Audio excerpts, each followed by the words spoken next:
மத்திய அரசு கடந்த 2014-24 வரையிலான 10 ஆண்டுகளில் தமிழகத்திற்கு வழங்கிய நலத்திட்டங்களின் மதிப்பு 10,76,000 கோடி ரூபாய் என்று பாஜக மாநில தலைவர் அண்ணாமலை தெரிவித்துள்ளார்.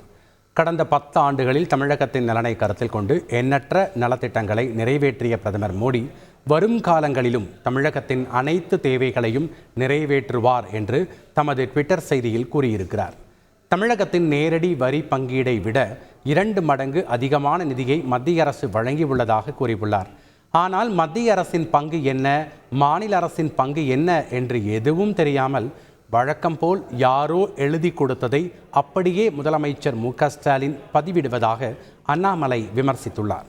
பாஜகவிற்கு ஜால்ரா அடிக்க வேண்டிய அவசியம் அதிமுக தொண்டர்களுக்கு இல்லை என்று பெங்களூரு புகழேந்தி தெரிவித்துள்ளார்.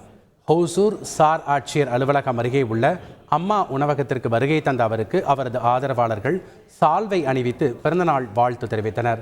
தொடர்ந்து பேசிய அவர் அம்மா உணவகத்தில் சாப்பிட்டார். பின்னர் செய்தியாளர்களை சந்தித்த புகழேந்தி அம்மா உணவகத்திற்கு 21 கோடி ரூபாயை ஒதுக்கிய முதலமைச்சருக்கு பாராட்டு தெரிவித்தார். மின் கட்டண உயர்வை கண்டித்து சென்னையில் நாம் தமிழர் கட்சி சார்பில் ஆர்ப்பாட்டம் நடைபெற்றது. சென்னை மாவட்ட ஆட்சியர் அலுவலகம் அருகே நடைபெற்ற ஆர்ப்பாட்டத்தில் அக்கட்சியை சேர்ந்தவர்கள் கலந்து கொண்டார்கள்.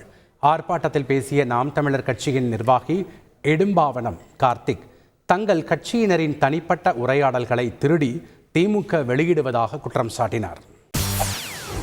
செய்திகளை உடனுக்குடன் தெரிந்து கொள்ள உடனே சப்ஸ்கிரைப் பண்ணுங்க.